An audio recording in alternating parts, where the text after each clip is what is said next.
And up next here we got Viviane Araujo. She's taking on Amanda Ribas, and I'm seeing a lot of people super confident on Ribas this week. And me personally, I'm not confident on either girl, and I don't know how you could be that confident on Ribas because Vivi Araujo is still a beast. She's a bad matchup for Ribas as well, in my opinion. I mean, when you look at how both girls fight, Viviane Araujo, she throws heat on the feet, very explosive girl. She has fairly technical striking, power.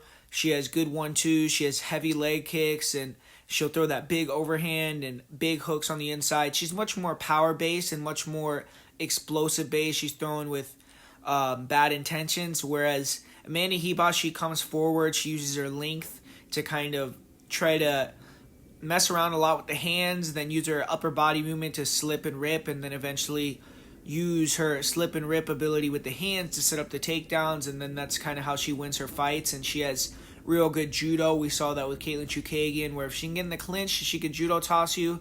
She's able to get on top more often than not, start to control you. I believe she's taken down every single fighter she's faced in the UFC, so that's a big feather in Amanda Ribas' cap. And this is moving up to 25 for the second time here, and I think that Chukagian, even though she's a big 125er, she's someone that doesn't hit like Araujo. She's someone that's not explosive and powerful like Araujo. I think it's a harder fight in terms of that, the physicality. I don't think that she's going to be able to just close the distance, clinch up with Vivi and just throw her and put her on her back with these judo throws like she was able to do consistently against Chukagian. I would be surprised. I think Araujo's going to stand up a lot more physically to that, and I think Ribas is going to have to strike more, which we haven't really seen Ribas strike without the threat of the takedown in her back pocket in a lot of fights. And Araujo has 90% takedown defense. She's faced good grapplers, and she's been able to stop their takedowns. And I believe that if she can keep this fight on the feet with Ribas, she's going to have the advantage. I think that her speed with her hands and with her kicks is faster, and I think that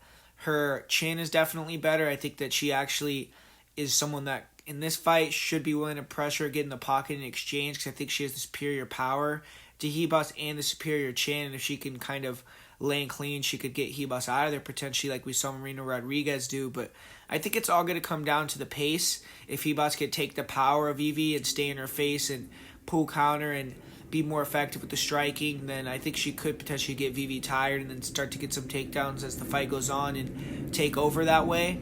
But with Araujo, I think that she's going to be trying to fight more technical, fight more at a controlled pace, land the power shots that kind of give her the ability to control that pace and dictate, the speed of the fight. I think she can mix in some leg kicks that could be effective, and I feel like if it stays standing, then Vivi's going to get the win. So I'm personally going to go with Araujo, actually. I know it seems like everyone is on Amanda Ribas, and I just don't really understand that. I feel like even though Araujo's a little older, I think that she's going to show that she has good takedown defense. She can keep it on the feet. She could outstrike Ribas, and the size might be a little bit too much for Ribas at this division. I think she should go back to 115.